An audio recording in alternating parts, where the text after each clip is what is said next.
Meus queridos heróis, chegou a hora da resenha do segundo volume da saga dos X-Men. Na programação normal, Scott Summers terá que lidar com as incertezas sobre sua namorada, Madeline Pryor. Ela é ou não a reencarnação de Jean Grey, a Fênix? Veremos o retorno da vilã, enquanto Kitty Pryde e Colossus e Wolverine tentam resolver suas relações. Esse volume contém 5 capítulos e, de maneira geral, é um bom volume. Não tão bom quanto o primeiro, mas tem boas histórias. Só que uma delas... não é boa. Não é uma história legal, acho que foi totalmente Eu ia deslocado. chamar de uma... Mas não é boa, é melhor. Mas em contrapartida, nós temos uma primeira história sensacional. É isso Roda a aí. vinheta aí, porque hoje é dia de volume 2 de A Saga dos X-Men. Está no ar, heróis e mais. Olá, queridos heróis! Sejam muito bem-vindos ao canal Heróis e Mais. Eu sou o Tony Blake. E eu sou Elvis Ventura. E esse é o canal que fala sobre heróis e muito mais. Quadrinhos que valem a pena, viu? Quadrinhos que valem a pena você gastar o seu suado dinheirinho pra você ter em casa. E nós não estamos fazendo nenhuma propaganda, mais uma vez, nenhuma propaganda aqui pra Panini, que é a editora responsável pelo lançamento aqui no Brasil de X-Men, a saga dos X-Men, tá? Não estamos ganhando nada com isso. É porque o que é bom, a gente fala. Exatamente, da mesma forma da saga do Superman, eu coleciono a saga do Superman e é ótima. Em breve, talvez a gente traga também resenha sobre a saga do Superman. E o Tony falou de coisas que valem a pena. A gente vai indicar pra vocês 2 plataformas que valem a pena. A primeira, Te Atualizei, do canal da Bárbara do Te Atualizei. É uma plataforma sensacional. Lá você vai ter conteúdo exclusivo da Bárbara e nós estamos lá, né, Tony? Sim, essa semana deve estrear lá o nosso primeiro episódio. E a gente falou de quê? Ataque on Titan, meus queridos heróis. Falamos aí de Ataque dos Titãs ou Titã de Ataque. Shingeki no Kyojin. Exatamente. E você vai poder ver com exclusividade um episódio de mais de 40 minutos falando dessa série sensacional que possui 4 temporadas, beleza? Vai lá. O link tá aqui no comentário fixado. E junto com o Te Atualizei da Bárbara, tem um link da plataforma Brasil Paralelo. A Brasil Paralelo dispensa comentários. Eles têm documentários maravilhosos e a gente indica a 7ª Arte. É sensacional. E também a Guerra Cultural. Atualmente eles estão com o documentário A História do Comunismo. Já tem 2 episódios no YouTube, mas o documentário inteiro é só para assinantes. Vai aqui, você vai ganhar 50% de desconto pelo nosso link. Vai lá.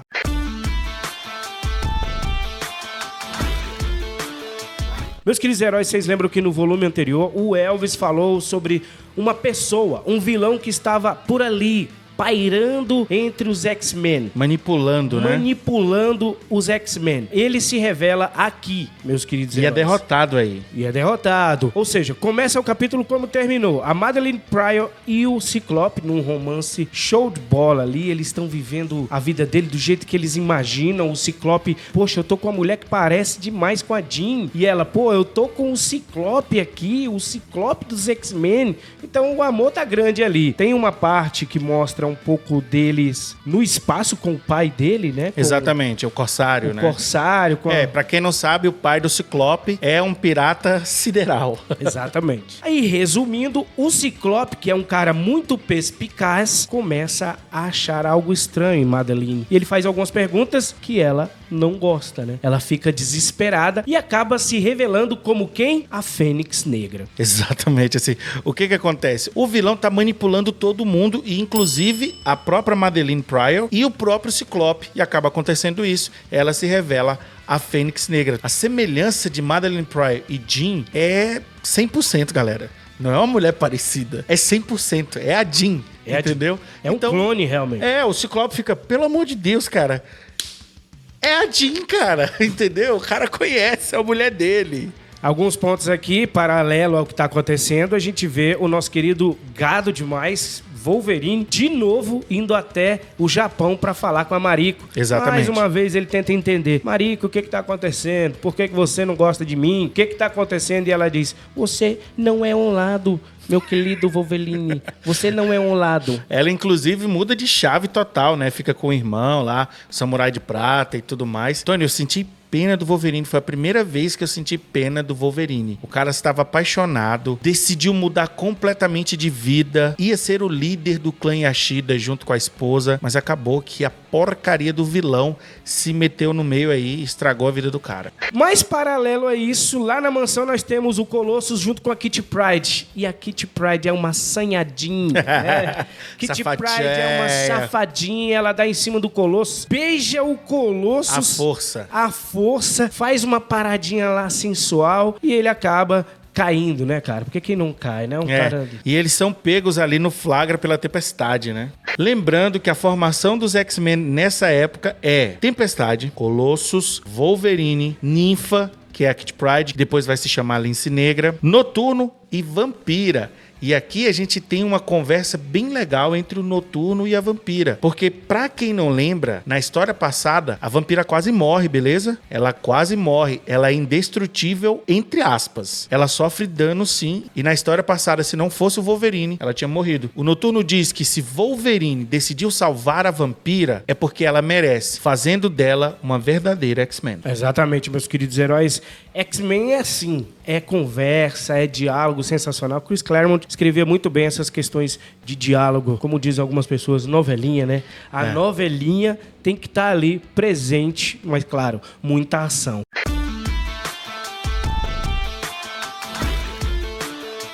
E a gente vai pro segundo capítulo desse volume, onde os X-Men estão ali curtindo no quintal e de repente surge quem? A Fênix. É isso aí. Ela joga o Ciclope lá de cima. Ele tá caindo, meus queridos heróis. E aí é salvo pela Vampira, né? A Tempestade vê aquilo e, poxa, me ajuda aqui, Vampira. As duas voam e a Tempestade diz, leva o Ciclope pra enfermaria. Ele diz, não, vocês estão vendo o que tá acontecendo, não? Eu vou pra porcaria de enfermaria?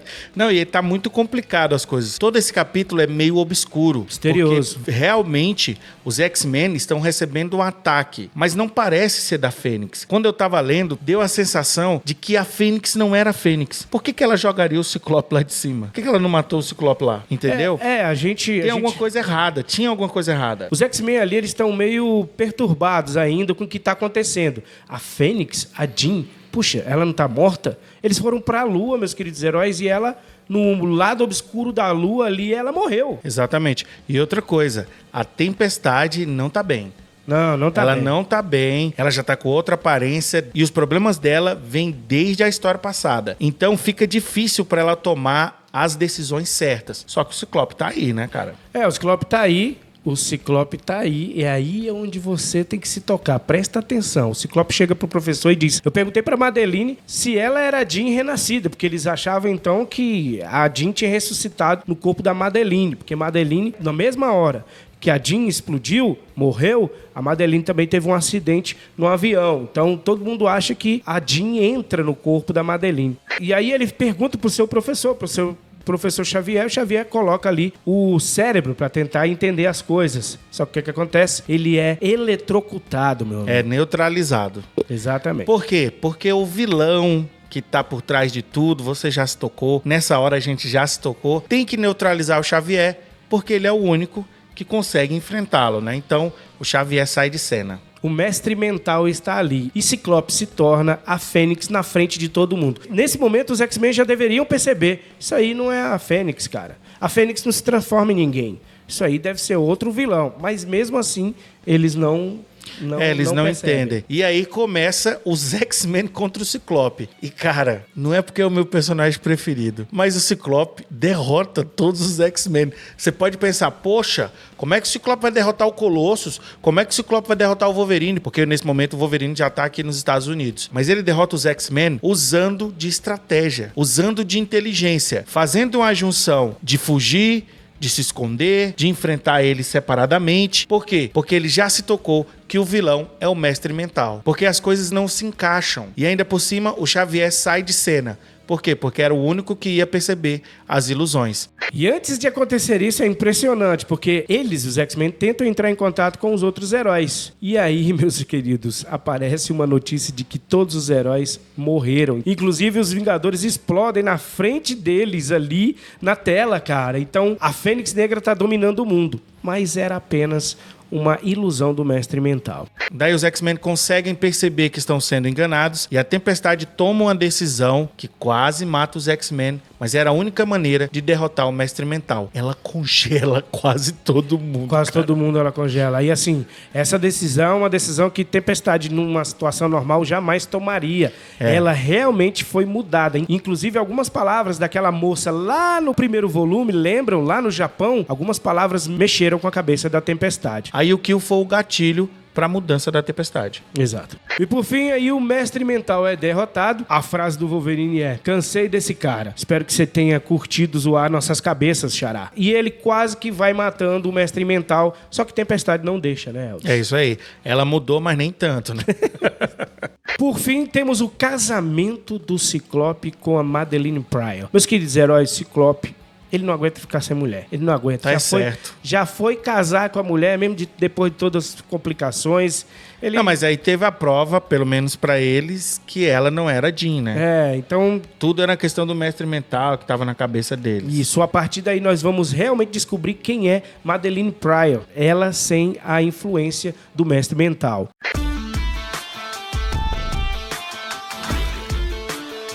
Agora a gente vai comentar a história que se chama Caça ao Tesouro. Que é uma porcaria. Eu digo pra vocês assim, meus queridos heróis, eu não sei o que passou na cabeça do Elcio de Carvalho, que é o editor dessa revista, eu não sei por que ele colocou essa história. Talvez já veio da gringa dessa forma.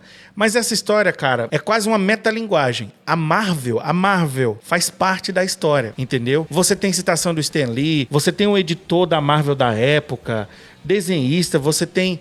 Roy Thomas.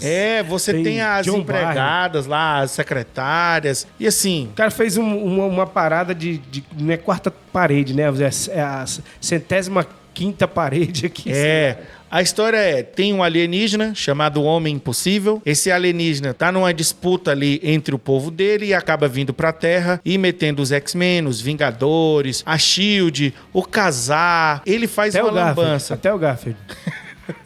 Ele faz uma lambança, exatamente. Aí esse alienígena, o Homem Impossível, ele é um metamorfo. Ele consegue se transformar em tudo, se transforma até no Galactus. Ele rouba a mansão dos X-Men, ele rouba o tapa-olho do Nick Fury. O Nick Fury nessa época era branco, tá, galera? Ele sofreu a doença do Michael Jackson ao contrário, né?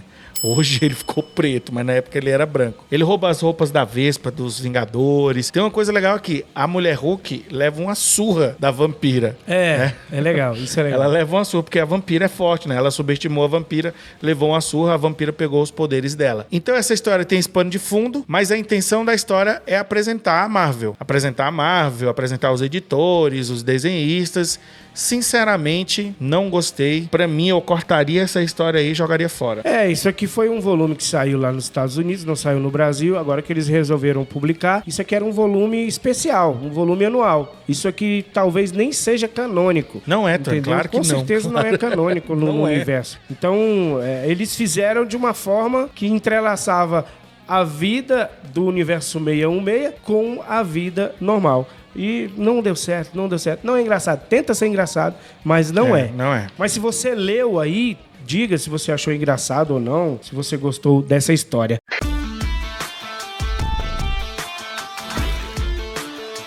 Aí nós vamos, Elvis, para o outro capítulo, que é um capítulo desenhado atualmente, né? Exatamente. Nos anos 2000 pra cá. Então é um capítulo chamado Eu Sou o Kitty Pryde, X-Men Gold número 1, de janeiro de 2014. Isso também lá nos Estados Unidos. Essa história não veio pra cá, veio agora, entendeu? Mas não veio publicada em nenhuma HQ. Mas cronologicamente ela tá ligada à história que a gente leu dos 2 primeiros capítulos dos anos 80, cara, só pra vocês terem ideia. Essa história eu tenho certeza que o Paul DeMaio se inspirou pra fazer o primeiro capítulo de X-Men 97, a nova animação aí do Disney Plus, porque é muito parecido. Tem um molde mestre, os X-Men lutam contra as sentinelas, o Wolverine é energizado, tem um momento da tempestade lá que ela solta todos os poderes. Basicamente a história é, em uma fábrica na China, tem um molde mestre e os X-Men detectam isso e vão pra lá pra dar cabo desse sentinela. E o legal é que a protagonista dessa história é a Kitty Pryde. Tudo que acontece é na ótica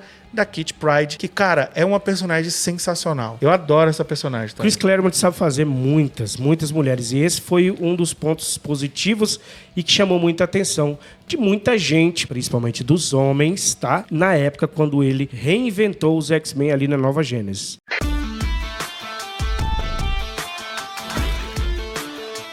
Vamos para o último capítulo desse volume, que traz Tempestade quando corta o cabelo. Sim. E todos os sentimentos e todos os dilemas que ela tá, junto com a Yukio. Esse capítulo, chamado Renascimento, foi lançado em X-Men Unlimited, 39 de janeiro de 2003. Esse capítulo mostra o exato momento em que a Tempestade supera seus problemas, suas limitações e os seus dilemas e corta o seu cabelo. É isso aí. Tá? É um capítulo bem simbólico. Esse corte de cabelo não é porque ela se revoltou ou alguma coisa. É simplesmente porque ela queria mudar de visual. Exato. E achava que fazia parte de uma fase da vida dela. É isso aí. Não era... Isso é bem feminino, né, Tony? E não bem feminino. É feminino, mas não é feminista, entendeu? É isso aí. Isso que você tem que ter em mente aí. Não, esse corte de cabelo aí não tinha nada a ver com essa onda feminista de hoje. Isso aí era muito mais punk. Isso que você falou é importante, porque a Tempestade tem uma limitação muito grande. Muita gente pode não lembrar, mas a Tempestade, ela tem claustrofobia. Sim. Intensa. E o momento que ela supera isso nessa história é muito interessante, cara. E ela supera isso por quê? Porque ela precisa salvar a Yukio. Então o gatilho do heroísmo ficou acima do medo crônico que ela tem. E é legal quando o Chris Claremont narra o momento que ela foi soterrada. Ela foi soterrada junto com a mãe. E a criança, Aurora Monroe, criança, vê a mãe morrendo aos poucos. E ela pede ajuda pra mãe, só que a mãe estava morta. Cara, é sensacional. Olha que personagem extraordinária a Tempestade. Boldemaio. Se tu estragar essa mulher, não tem OnlyFans que vai te salvar, negão. Exatamente. Não tem OnlyFans que vai te salvar. Meus queridos heróis, X-Men, a saga dos X-Men número 2. Vale a pena demais você adquirir, porque aqui estão as melhores histórias dos X-Men, tá? Vamos deixar o link aqui no comentário fixado para você, junto com o Brasil Paralelo, a plataforma sensacional e outra plataforma sensacional, Te Atualizei da Bárbara. Beleza? Gostou do vídeo? Compartilha, é muito importante. Coloca esse vídeo naquele grupo lá dos mutantes que você participa, lá no Facebook. Que os caras falam só de preconceito, né? Só... Olha a história que a gente tá contando. Onde é que teve aí preconceito aí? Não tem isso. X-Men não é apenas sobre isso, meus queridos heróis. De jeito nenhum. Um abraço do Tony. E um abraço do Elvis. A gente se conta no próximo vídeo. Não esquece, você também é um herói. E você também é uma heroína. Tchau, tchau. Tchau. Está no ar,